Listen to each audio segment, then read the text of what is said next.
Bismillahirrahmanirrahim. Assalamualaikum warahmatullahi wabarakatuh. Alhamdulillah, salatu wassalamu ala rasulillah.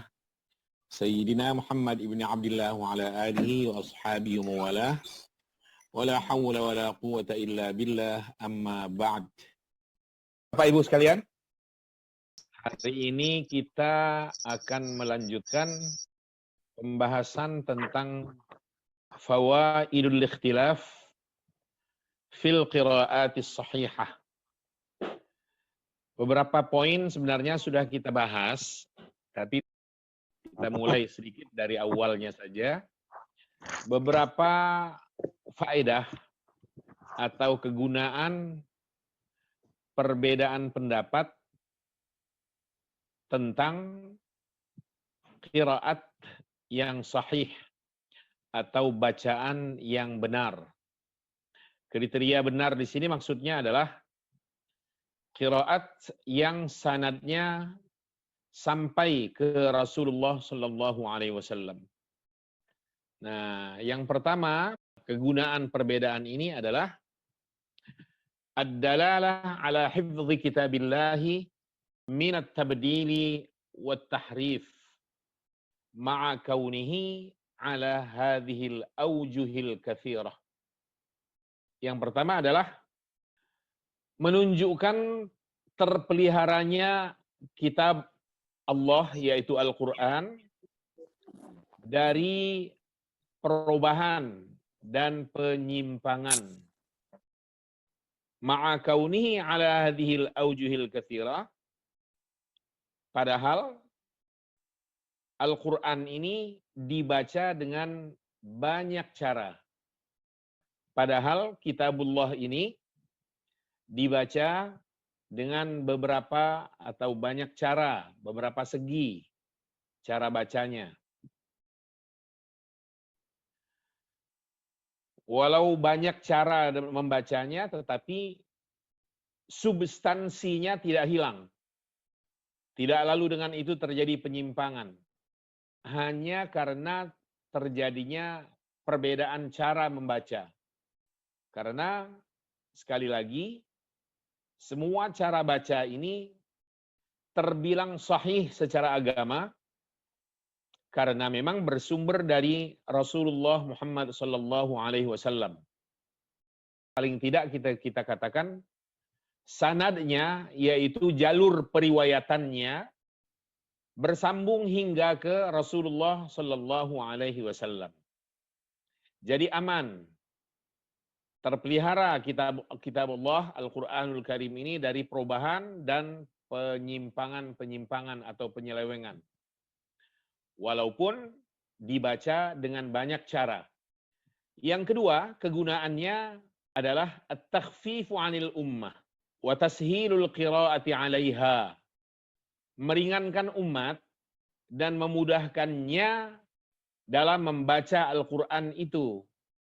Karena masing-masing umat, maksudnya masing-masing wilayah, masing-masing daerah, negara, negeri, itu punya lahjah atau dialek atau kecenderungan lidah yang berbeda satu sama lainnya. Kecenderungan lidah, kelenturannya dalam membaca, itu terjadi perbedaan antara satu negara dengan negara lain. Kalau masa itu, pada masa awal Islam dulu, antara satu daerah dengan daerah yang lain, antara satu kota besar dengan kota besar lainnya, di berbagai wilayah penaklukan Islam. Nah, umat atau warganya itu mempunyai kecenderungan lidah atau dialeknya yang berbeda-beda satu sama lain. Nah, dengan keragaman cara baca ini menjadi ringan buat mereka karena ada toleransi, dibolehkan. Ketika membahas ini, minggu lalu, pekan yang lalu kita sempat singgung sedikit, seandainya Alhamdulillahi Rabbil Ngalamin itu, cara baca begini, itu munculnya di zaman Rasulullah dan lalu dikonfirmasikan ke beliau, boleh jadi ada restu bisa jadi ada toleransi untuk dibaca dengan cara seperti itu. Alhamdulillah Rabbil Ngalamin. Tapi kan ini tidak confirm. Terlebih ia munculnya di Jawa. Jauh setelah Rasulullah wafat. Nah, tidak mungkin dipaksakan untuk diterima. Kalau begitu nggak ada alasan untuk mengatakan, ya katanya memudahkan umat supaya gampang membaca. Ya, cuma yang sudah ada restu, ada izin dari beliau untuk membaca cara demikian. Sejauh tidak ada restu, tidak pernah dikonfirmasikan ke beliau, bukan cuma dari Jawa, dari semua negeri di muka bumi ini, yang muncul belakangan cara bacanya, nggak boleh. Tidak dibenarkan sama sekali. Termasuk langgamnya sekalipun. Walaupun diklaim tajwidnya kan benar, walaupun tajwidnya benar. Bahkan dari mana bisa mengatakan tajwidnya benar, sementara langgamnya begitu. Jadi baik cara baca maupun lagunya itu tidak boleh diada-adakan, dibuat-buat. Karena Rasulullah SAW juga mengingatkan kita agar membaca Al-Quran itu seperti langgam Arab. Ya, bagaimana imam-imam Masjid Nabawi, imam-imam Masjid Al-Haram membaca Al-Quran, nah semacam itulah langgamnya. Seperti itu namanya langgam Arab. Kita lihat poin yang ketiga.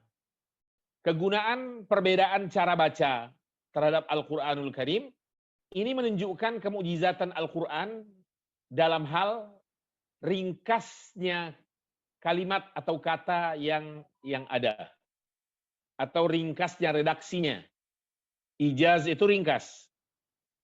Kemukjizatan Al-Quran dalam hal ringkasnya redaksi Al-Quran. Maksudnya ringkas di situ, kata tidak berubah, tetapi karena cara membacanya berbeda, akhirnya muncul makna yang panjang. Makna di dalamnya itu padat, tanpa perlu harus merubah kata. Hanya merubah cara baca saja. Kita lihat di sini, yattadih itu artinya jelas.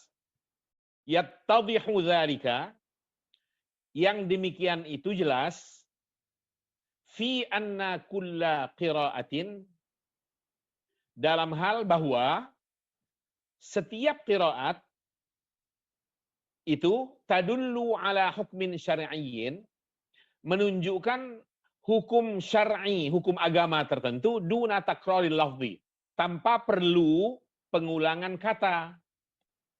Seperti yang kemarin kita jelaskan, contoh di sini, kaqiraati, seperti bacaan wamsahu biru'usikum wa arjul.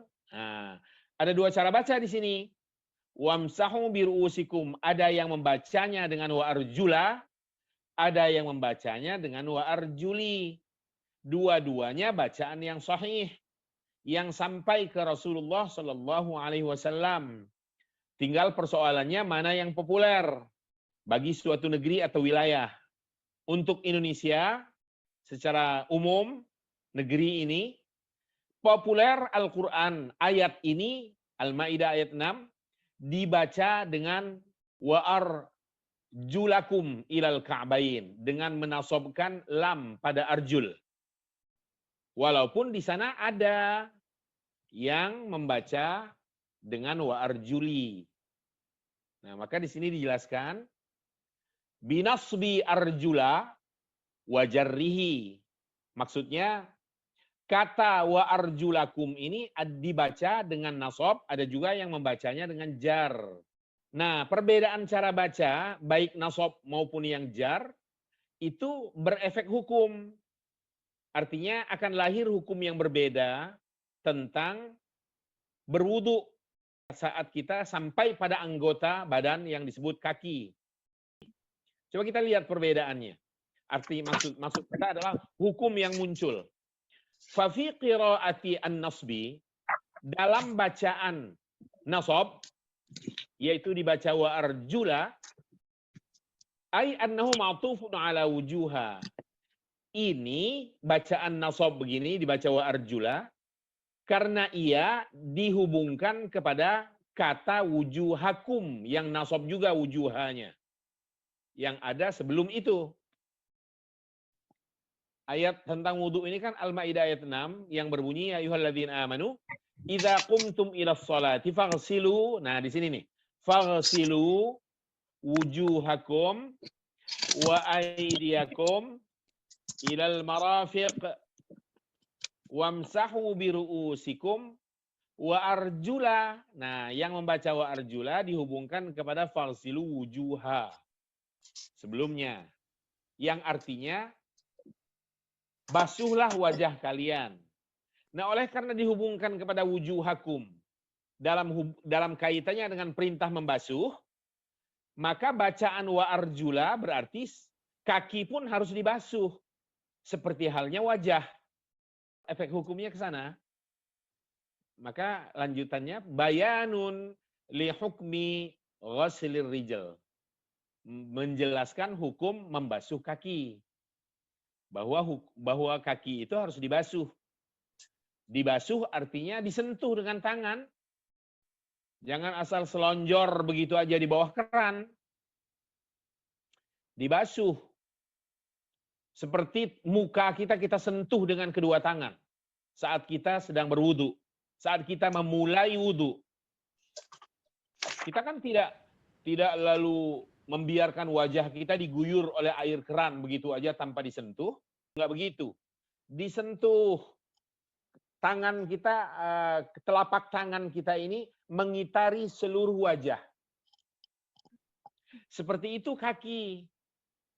Untuk bacaan wa arjulakum. Bagaimana dengan bacaan jar? Kita lihat. Wa fi qiraatil jarri, dan dalam bacaan jar, yaitu dibaca ru'usi, annahu ma'tufun ala ru'usikum. Ini karena dihubungkan kepada kata ru'usikum sebelumnya. Terlihat sekarang di atas itu, wamsahu biru'usikum. Wamsahu biru'usikum. Wamsahu berarti perintah untuk mengusap. Dan usaplah kepala kalian. Nah, yang membaca wa arjuli dihubungkan tuh. Di'atafkan ke ru'usi. Berarti hubungannya dengan perintah mengusap. Nah, dalam kaitan ini berarti konsekuensi hukumnya adalah ketika sampai pada kaki saat berwudu, yang bersangkutan cukup dengan mengusapnya. Atau kalau di sini dijelaskan bayanun li hukmil masyi 'alal khuffain. Menjelaskan hukum mengusap permukaan dua sepatu. Sepasang sepatu yang sedang dipakai oleh yang berwudu itu. Lengkap dengan kaos kakinya. Nah, ini menunjukkan kemukjizatan Al-Quran. Ini hadza min ma'anil i'jaz. Ini adalah sebahagian dari makna kemukjizatan dalam Al-Quran. Yaitu kata cukup satu, tapi karena perbedaan cara baca, muncul efek hukum yang berbeda. Muncul penjelasan hukum yang berbeda.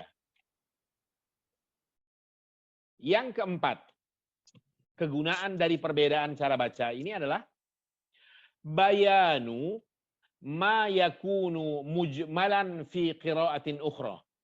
Menjelaskan sesuatu yang bersifat global atau garis besar. Mujmal itu artinya global, belum rinci. Atau dalam bahasa usul fikihnya, malam yatadhih ma'nahu, yaitu yang maknanya belum tegas. Jadi menjelaskan sesuatu yang maknanya belum tegas di dalam bacaan yang lain. Bacaan yang lain memberikan pemahaman yang belum tegas, belum sempurna. Nah, dengan bacaan yang berbeda, maka yang belum jelas maknanya dalam bacaan yang lain tadi menjadi jelas. Perhatikan contoh di sini. Wadzalika, dan yang demikian itu kaqiraati yathurun bitasydid, seperti bacaan kalimat yattahharna dengan menggunakan tasydid. Sehingga dibaca yattahharna. Wa takhfif, dan bacaan ringan tanpa tasydid. Takhfif di sini artinya bacaan tanpa tasydid. ay yathurna. Fi qaulihi ta'ala, dalam firman Allah Subhanahu wa taala, wala taqrabuhunna hatta yathurna. Dan janganlah kalian mendekati mereka, para istri kalian, jangan dekati mereka, tanda kutip, hatta yathharna. Yang membaca hatta yathurna, dan itu yang populer, dijelaskan maksudnya oleh bacaan yang bertasydid, yathharna. Kalau merujuk ke Al-Quran yang beredar di Indonesia, bacaannya tanpa tasydid. Wala taqrabuhunna hatta yathurn. Nah, bacaan yang tanpa tasydid ini, makna di dalamnya itu dijelaskan oleh bacaan yang bertasydid, yathharna.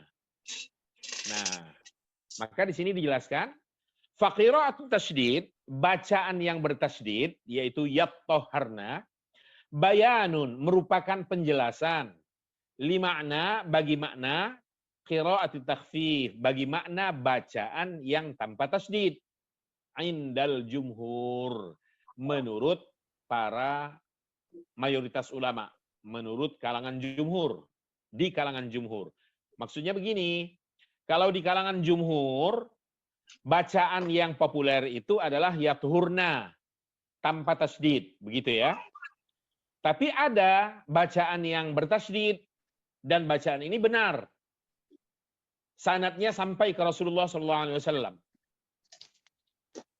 Nah, bacaan menurut kalangan jumhur tanpa tasydid tadi, yaitu yathurna, dijelaskan maknanya oleh bacaan yathharna yang bertasydid. Memang makna apa yang muncul? Ay annal haidha, maksudnya adalah bahwa wanita yang sedang menstruasi, istri yang tengah menstruasi, atau yang dalam keadaan mens, la yahillu wat'uha li zawjiha, tidak halal bagi suaminya untuk mendekatinya, untuk bersebadan dengannya, bituhri minal haid, hanya dengan suci dari haid, hanya dengan aibin qita'id dam, hanya dengan putusnya aliran darahnya, artinya tidak lagi mengalir, tidak ada lagi darah, tidak halal, tetap tidak halal sebatas itu. Lalu sampai kapan? Hatta tatatahhara bil ma, sampai si istri bersuci, menghilangkan hadas besarnya dengan air. Kalau tidak ada air, karena keadaan mungkin, situasinya, harus bersuci dengan debu. Dengan tayamum maksudnya. Caranya cukup dengan tayamum seperti berwudu.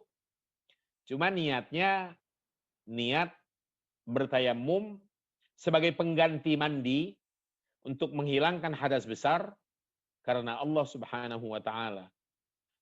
Jadi tayamum pengganti mandi hadas besar itu sama dengan praktek tayamum pengganti wudhu. Yang membedakannya adalah niatnya. Kalau pengganti wudhu ya niatnya tayamum menghilangkan hadas kecil sebagai pengganti wudhu karena Allah Subhanahu wa taala. Tapi kalau tayamum pengganti mandi untuk menghilangkan hadas besar, maka niatnya adalah berniat tayamum, sengaja berniat tayamum sebagai pengganti mandi untuk menghilangkan hadas besar karena Allah Subhanahu wa taala. Selanjutnya, wa kama fi qaulihi ta'ala, dan sebagaimana yang ada di dalam firman Allah Subhanahu wa ta'ala, ya ayyuhalladzina amanu idza nudiya lis-salati min yaumil jumu'ati fas'au ila dzikrillah wa dzarul bai'. Wahai orang-orang yang beriman, apabila dikumandangkan panggilan atau diseru untuk salat pada hari Jumat, maka fas'au ila dzikrillah, maka pergilah kalian mengingat Allah. pergi ke masjid maksudnya. Nah, fas'au dalam bacaan yang lain, wa fi qiraah, famdu ila dzikrillah. Ya ayyuhalladzina amanu idza nudiya lis-salati min yaumil jum'ati famdu ila dzikrillah. Nah, bacaan yang menggunakan kata famdu yang artinya pergilah, famdu itu pergilah. Fa inna hadhil qiraah, bacaan famdu ini tubayyinu, menjelaskan annal murada bil lafzi fas'au, bahwa yang dimaksud dengan lafaz fas'au, yang dimaksud dengan redaksi fas'au dalam ayat ini adalah az-zahab, yakni pergi. Pergilah kalian menuju masjid untuk sholat Jumat. Lal masyus sari', bukan yang dimaksudnya, bukanlah yang dimaksudnya itu adalah berjalan dengan cepat, bukan. Tapi pergi saja, pergilah ke masjid. Bersegeralah pergi ke masjid, meninggalkan sesuatu yang membuat sibuk atau menyibukkan diri kita dari memenuhi panggilan Allah menuju masjid itu. Kalau dalam ayatnya wadharul bai' kan, tinggalkanlah jual beli. Ya jual beli karena ayat ini turun kaitannya kan dengan masyarakat Arab saat itu yang memang profesi kebanyakan berniaga, jual beli. Jadi tidak boleh berhenti pada sabab. Al-ibrah bi umumil lafzi, yang dijadikan patokan itu adalah jangkauan umum kalimat ini. Bahwa yang dituju di sini adalah jangan disibukkan oleh aspek duniawi lagi ketika panggilan untuk Jumat itu sudah dikumandangkan. Segeralah meninggalkan hal-hal yang sifatnya duniawi, pergi menuju masjid untuk menjalankan sholat Jumat. Apapun itu, bukan cuma jual beli kalau begitu. Baca koran, bersih-bersih rumah, bersih-bersih mobilnya. Segera tinggalkan itu, segera pergi ke masjid. Nah, jadi Bapak Ibu sekalian, dengan perbedaan baca, perbedaan cara baca, yang satu dengan menggunakan fas'au, yang satu lagi famdu, di sini saling menjelaskan antara satu dan yang lainnya. Hingga poin ini, Bapak Ibu sekalian, selesai kegunaan dari perbedaan cara baca Al-Quranul Karim. Kalau mendengar umpamanya qiraatnya Muammar ketika beliau melantunkan Al-Quran dengan mujawwadnya, cara lain yang kita nggak pernah mendengarnya umpamanya. Nah, boleh jadi karena keilmuan beliau ada di situ dan mengacu kepada qiraat yang 7. Beliau dikritik, kenapa sih harus membaca cara begitu? Kan nggak populer. Ya, maksud beliau boleh jadi untuk mengajari umat Muslim Indonesia bahwa Al-Quran itu bisa dibaca dengan berbagai cara. Antara lain yaitu Siratal ladzina an'amta 'alaihim ghairil maghdubi 'alaihim. Nah, itu. Selama ini Siratal ladzina an'amta 'alaihim. Nah, karena perbedaan cara baca, riwayat yang berbeda, imam qiraatnya juga lain.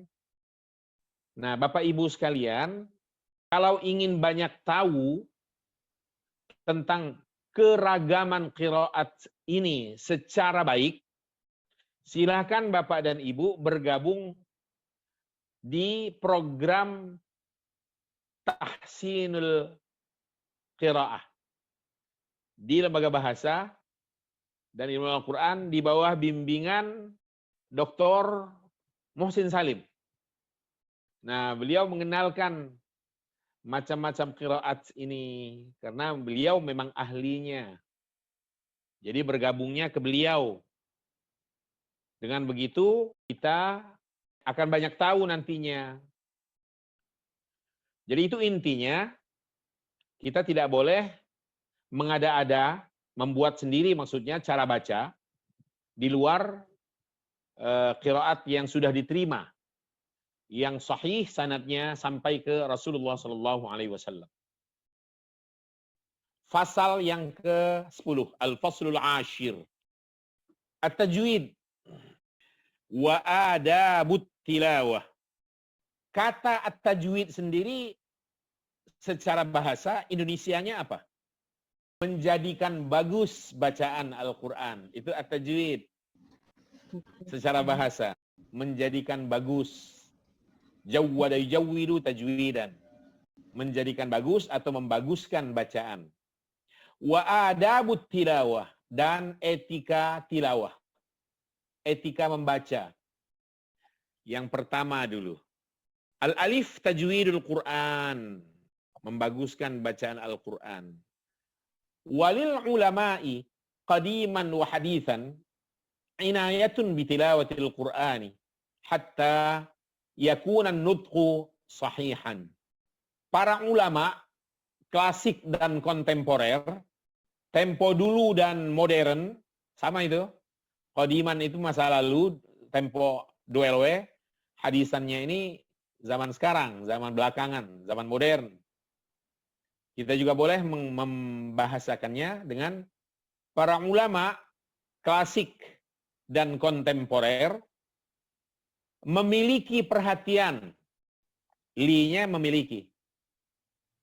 Para ulama, teruskan dulu, qadiman wa hadithan, klasik dan kontemporer, mempunyai inayatun, perhatian, bitilawatil Quran, terhadap bacaan Al-Quran. Hatta sehingga yakunan nutqu sahihan. Dibaca yakuna karena fi'il mudhari setelah hatta ya. Kalau menemukan fi'il mudhari jatuh setelah hatta, maka fi'il mudhari itu wajib dinasobkan. Tanda nasobnya tergantung. Kalau memang dia tunggal begini, mufrad, tanda nasobnya fathah. Kalau dia musanna, hadfun nun. Hatta yakuna, begitu. Kalau jamak, hadfun nun juga, karena termasuk al-af'alul khamsah, termasuk fi'il yang 5. Tanda nasobnya adalah hadfun nun. Kalau ini kata kerja mudhari yang belum bersambung dengan apa-apa, masih murni. Maka tanda nasobnya fathah. Oke, balik lagi. Para ulama klasik dan kontemporer memiliki perhatian terhadap bacaan Al-Quran. Sehingga yakunan nutqu sahihan. Pengucapannya menjadi benar. Pengucapan Al-Quran, pengucapan ayat-ayatnya, kata demi katanya benar. Wa yu'rafu hadza 'indahum. Hal ini di kalangan mereka, yu'rafu, dikenal, wa yu'rafu hadza 'indahum, hal ini di kalangan mereka dikenal bitajwidil Quran, dengan tajwidul Quran, yang artinya menjadikan bagus bacaan Al-Quran. Wa allafa jama'atun minhum hadzal majala. Kelompok mereka, para ulama tadi, para ulama klasik dan modern atau kontemporer ini, sekelompok dari mereka telah menyusun, allafa yu'allifu, menyusun, hadzal majal, bidang keilmuan ini. Al-majal, bidang. Bidang keilmuan. Keilmuan apa? Tajwid. Mereka telah menyusun. Segolongan mereka, sekelompok dari mereka, para ulama, telah menyusun disiplin ilmu ini. Hadzal majal, boleh juga diterjemahkan disiplin ilmu ini.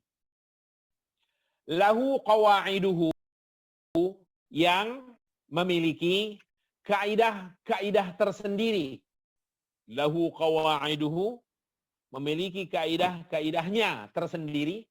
Allati ta'tamidu ala, yang bersandar pada ikhrajil huruf, mengeluarkan huruf, min makharijiha, dari tempat keluarnya huruf itu, ma'a mura'ati, dengan memperhatikan, silati kulli harfin, hubungan masing-masing huruf, bima qablahu, dengan huruf sebelumnya, wa ma ba'dah, dan huruf sesudahnya, fi kaifiyatil ada, dalam cara mengucapkannya.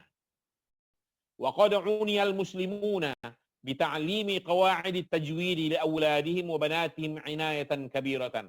Sungguh kalangan muslimin telah memperhatikan, uniyabi telah memperhatikan pengajaran kaidah-kaidah tajwid ini untuk putra-putri mereka, li auladihim wa banatihim, untuk putra-putri mereka dengan perhatian yang besar. Inayah kabirah. Wa qad uniyal muslimuna bi ta'limi qawaid at-tajwid li auladihim wa banatihim inayatan kabiratan. Kaum muslimin sungguh telah memperhatikan atau memberikan perhatian tentang pengajaran kaidah-kaidah tajwid kepada putra-putri mereka dengan perhatian yang besar. Inayatan kabiratan. Inayatan kabiratan kedudukannya apa ini? Maf'ul mutlaq.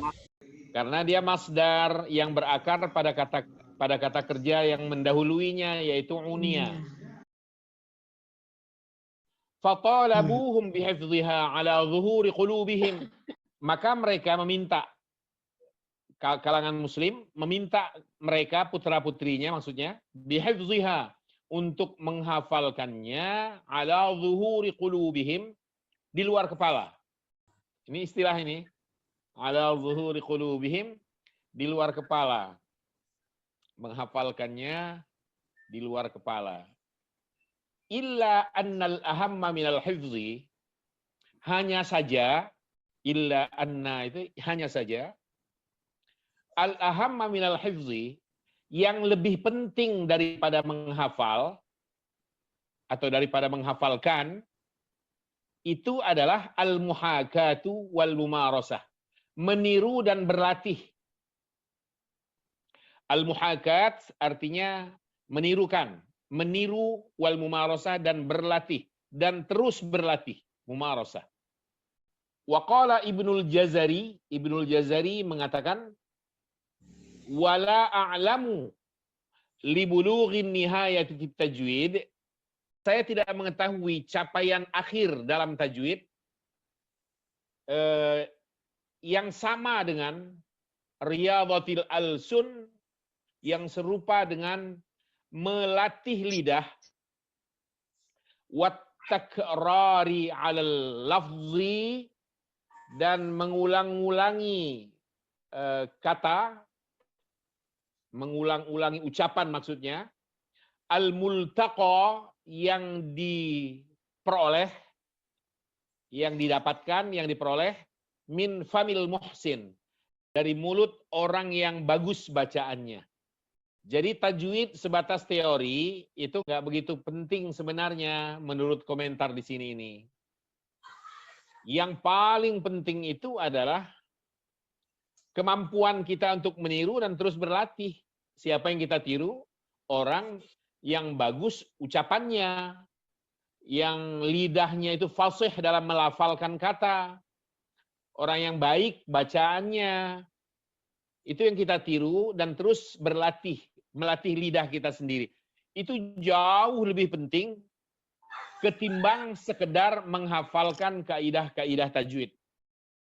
Yang lebih bagus itu adalah meniru dan terus melatih lidah kita untuk mengucapkan kalimat-kalimat Al-Quran atau huruf-huruf Al-Quran sesuai makhrajnya dengan baik.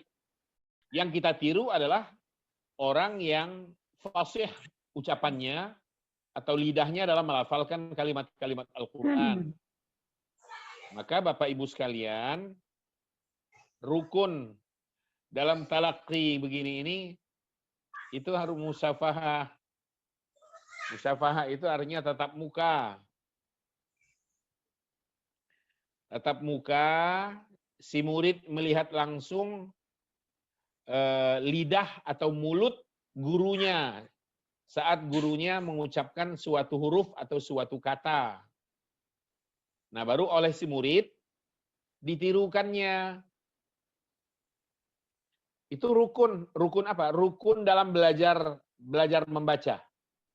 atau dalam memperbaiki bacaan Al-Quran, rukunnya itu, yaitu musyafahah, tatap muka dengan guru. Nggak cukup dengan video, nggak detail bagaimana lidah atau mulut si guru ketika ia melafalkan suatu kata. Seandainya memang video atau visualisasi semacam begitu itu tepat, saya kira Jibril dulu nggak ketemu Rasul lah. Cukup turun dari langit membawa koper kaset. Tapi kan nggak begitu. Jibril turun menjumpai Rasulullah Muhammad SAW dan melafalkan kata demi kata, huruf demi huruf. Dan Rasulullah mendengarkan bagaimana Jibril membaca. Dan lalu Rasulullah menirukannya. Nah, cara begini nih seharusnya.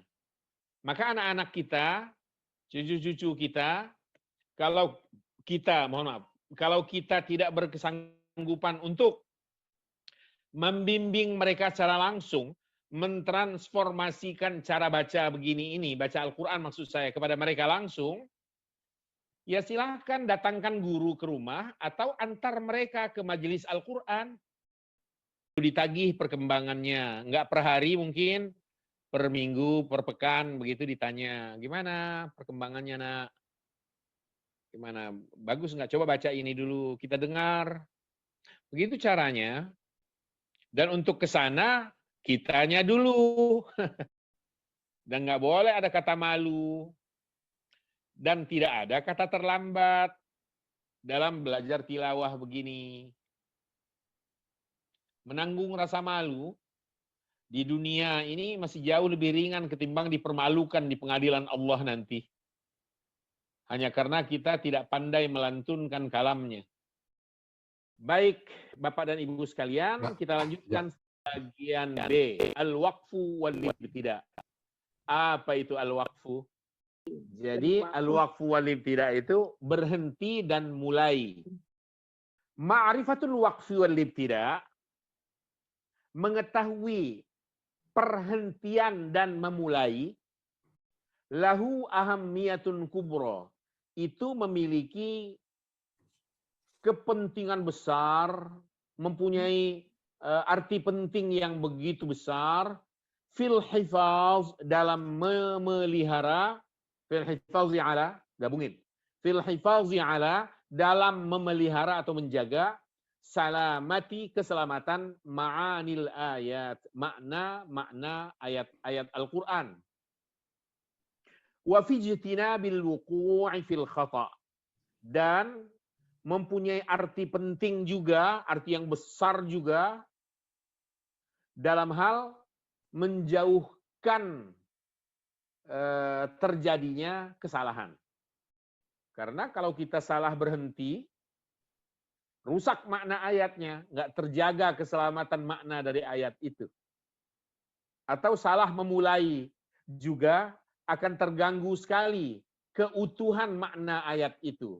Dan kita namanya tanpa kita sadari, kita telah jatuh dalam kesalahan. Nah, di sini diberikan contoh untuk dianalogikan dengan yang lain ya. Fayajibul waqfu mathalan ala qawlihi ta'ala wala yahzunka qawluhum. Maka wajib berhenti umpamanya pada firman Allah wala yahzunka qawluhum.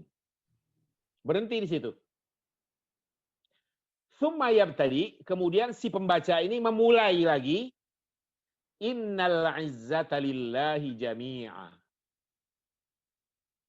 Lanjutan ayat dari wala yahzunka qawluhum ini kan innal izzata lillahi jami'a. Ini nggak boleh wasal, nggak boleh dikatakan wala yahzunka qawluhum innal izzata lillahi jami'a. Salah. Namanya kita nggak mengenal waqaf. Padahal waqaf mutlak di sini di atas qauluhum itu ada biasanya ada tanda mim, mutlaqul waqfi, harus berhenti. Emang kenapa kalau dibaca wasal langsung kan umpamanya wala yahzunka qauluhum innal izzata lillahi jami'a. Kenapa kalau disambung begitu? Di sini diberikan alasan Li'annahu karena idza wusila apabila dibaca langsung, disambung bacaannya, auhama hadza ini akan memberikan penafsiran, akan menimbulkan pemahaman annalladzi yuhzinuhum bahwa yang membuat mereka sedih huwa qauluhum adalah ucapan mereka innal izzata lillahi jami'a bahwa sesungguhnya kemuliaan itu milik Allah seluruhnya. Walaysa kadzalik padahal tidak seperti itu keadaannya. Kita ambil lagi contoh firman Allah di dalam surah Yasin nada yang sama. Fala yahzunka qauluhum inna na'lamu ma yusirruna wa ma yu'linun. Fala yahzunka qauluhum. Maka janganlah yahzunka qauluhum ucapan mereka itu membuatmu sedih. Fala yahzunka qauluhum inna na'lamu ma yusirrun sesungguhnya kami mengetahui apa yang mereka rahasiakan. Wa ma yu'linun dan apa yang mereka nyatakan. Nah, padahal inna na'lamu ma yusirruna wa ma yu'linun dalam surah Yasin ini kan bukan ucapan mereka. Ini adalah firman Allah yang terpisah dari fala yahzunka qauluhum. Terpisah. Maka nggak boleh wasal. Harus berhenti. Dan dalam surah Yasin ini juga ada wakaf mutlaknya di situ.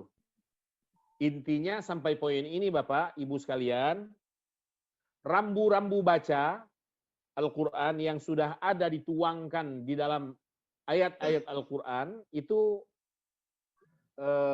supaya dipatuhi.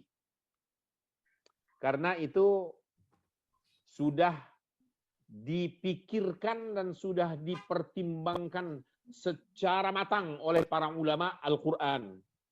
Nggak sembrono mereka menempatkan tanda-tanda baca itu.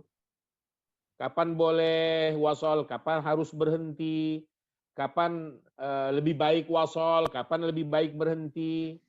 Itu semuanya sudah dalam pertimbangan mereka para ahli. Nah maka kenalilah rambu-rambu wakaf ini, rambu-rambu berhenti dan rambu-rambu dan dari mana kita harus mulai juga harus dikenal. Nah persoalannya bagaimana cara kita mengenali ini semua? Jawabannya selain berpatokan pada rambu-rambu yang sudah ada, keterbiasaan kita membaca Al-Quran, sering kalinya kita melantunkan kalam Allah, insya Allah itu punya andil besar sekali dalam mengarahkan lidah kita bahwa kita harus berhenti di sini. Kalau mulainya kayaknya akan lebih pas dari sini. Itu dengan sendirinya muncul. Jadi kebiasaan karena sering melantunkan kalamullah itu akan dengan sendirinya membimbing lidah kita. Beda jauh dengan orang yang tidak terbiasa melantunkan Al-Quran. Nah kita lihat contoh yang berikutnya. Wa yajibul waqfu ala qawlihi ta'ala. Dan harus berhenti juga, wajib berhenti pada firman Allah. Surah Al-Kahfi ayat 1. Alhamdulillahilladzi anzala ala abdihil kitaba wa lam yaj'al lahu 'iwaja. Ini wakafnya wakaf lazim di sini. Tsumma yabtadi, kemudian si pembaca memulai setelah itu ayat berikutnya qayyiman liyunzira ba'san syadidan min ladunhu wa yubashshiral mu'minin dan seterusnya. Kenapa enggak boleh diwasal? Li'annahu karena idza wusila apabila kedua ayat ini diwasal, iwajan ayat yang pertama qayyiman pangkal dari ayat kedua ini disambungkan, auhama maka akan memberikan penafsiran yang salah, anna qawlahu qayyiman bahwa firman Allah qayyiman itu na'tun menjadi na'at secara tata bahasa. Liqaulihi iwaja, bagi firman Allah iwaja.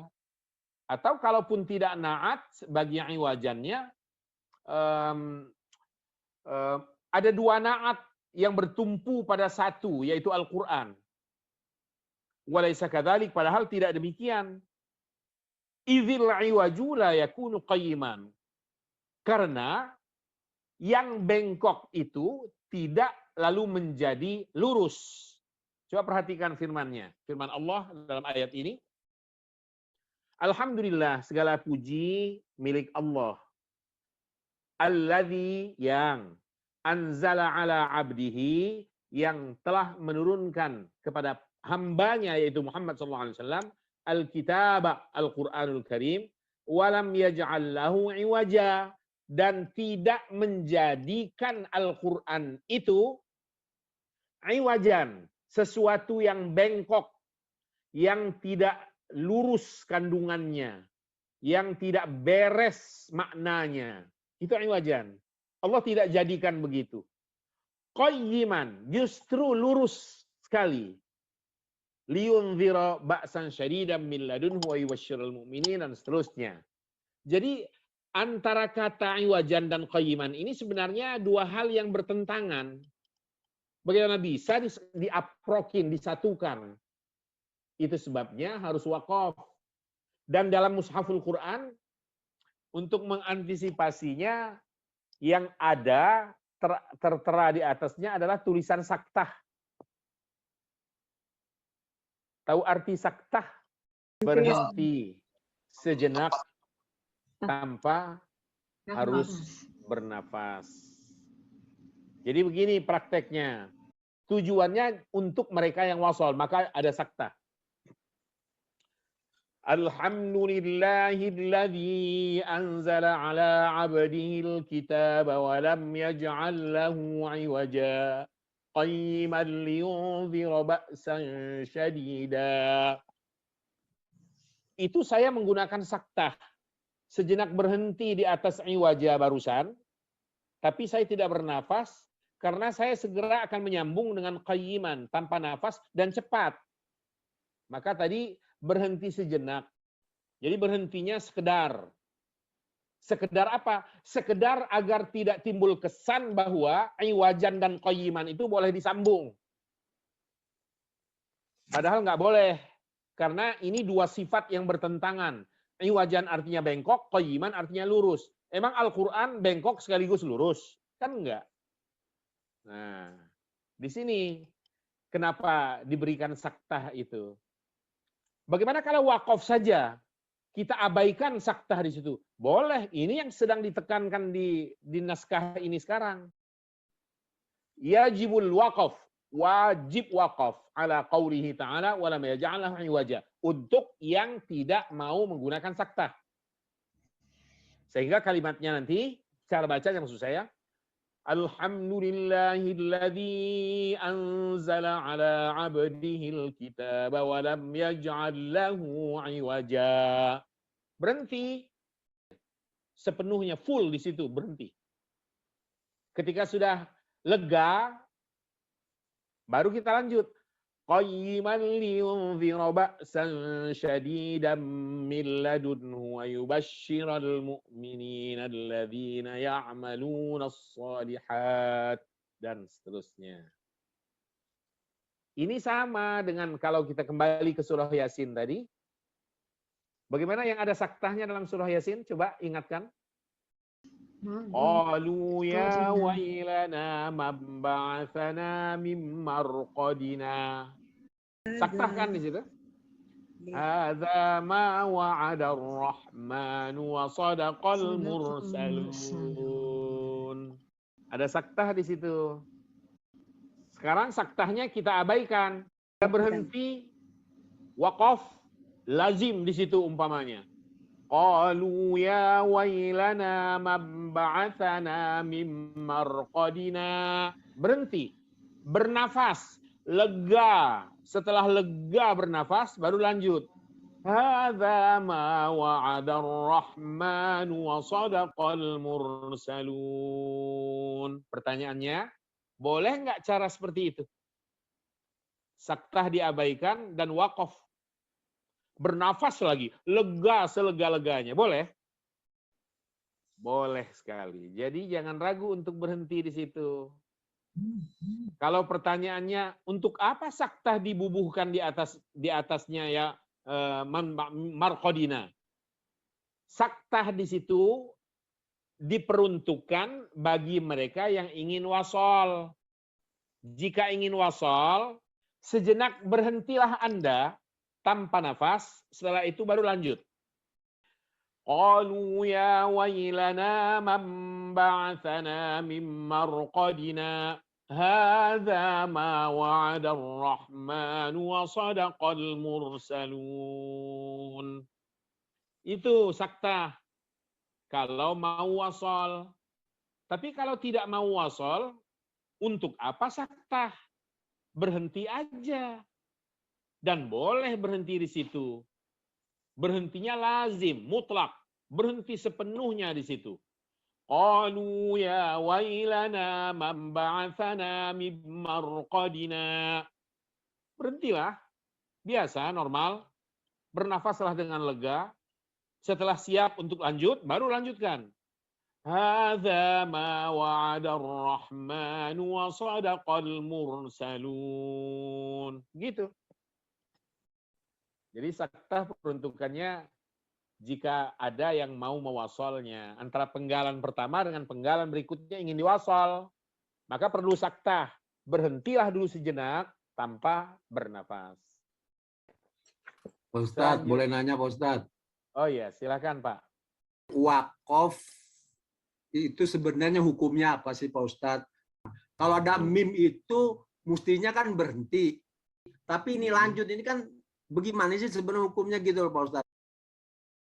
Kalau ada tulisan wakaf lazim, yaitu mim atau zai atau wakaf mutlak atau mim, maka hukumnya wajib. Wajib berhenti. Kenapa? Kalau diwasal, akan timbul makna yang salah terhadap ayat Al-Quran yang sedang dibaca itu. Ustadz, tanya Ya, satu Ustadz. silakan. Yang bacaan ngalamin itu loh Ustadz. Kenapa? Pengalaman itu keluarga gitu loh. Ada saudara yang beliau itu kalau sholat mau mengimamin, tapi bacaannya itu ya seperti begitu. Bacaannya belum lurus gitu loh. Saya tidak mau ngikutin beliau yang berimam ke beliau. Itu salah nggak saya Ustadz? Dan gimana kalau yang misalnya masih tetap ikut, padahal udah tahu itu salah, ikut tetap bareng imam sama beliau, itu gimana hukumnya kita itu?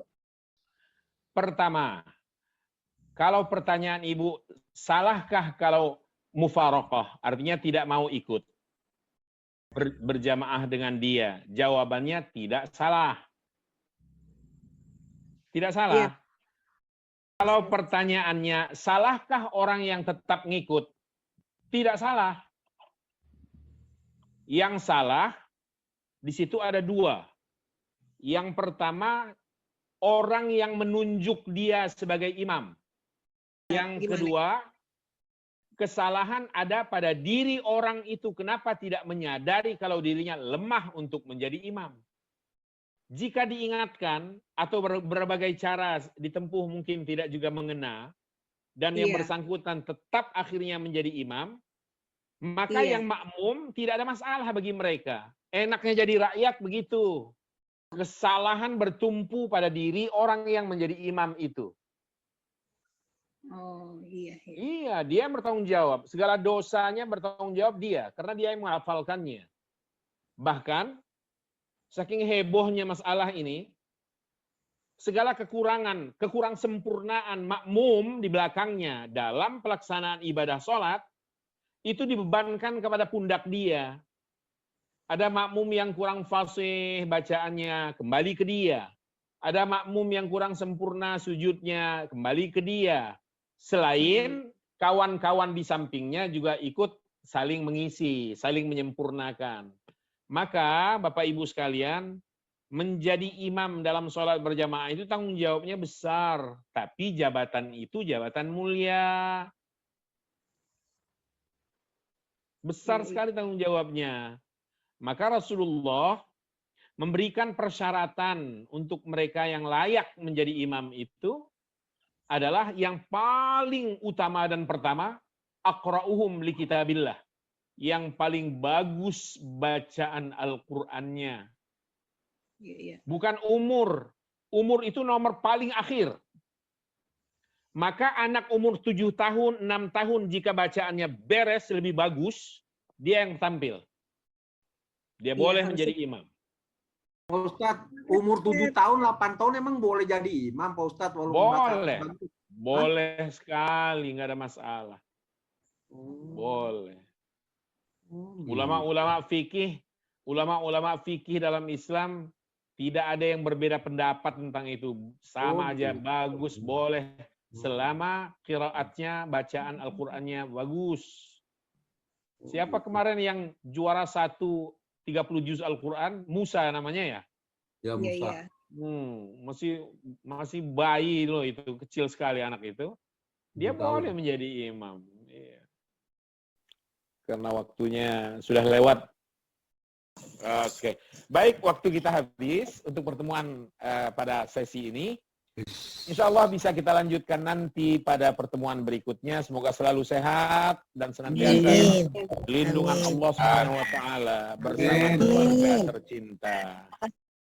Jazakumullah khairan katsira. Assalamualaikum warahmatullahi wabarakatuh. Waalaikumsalam.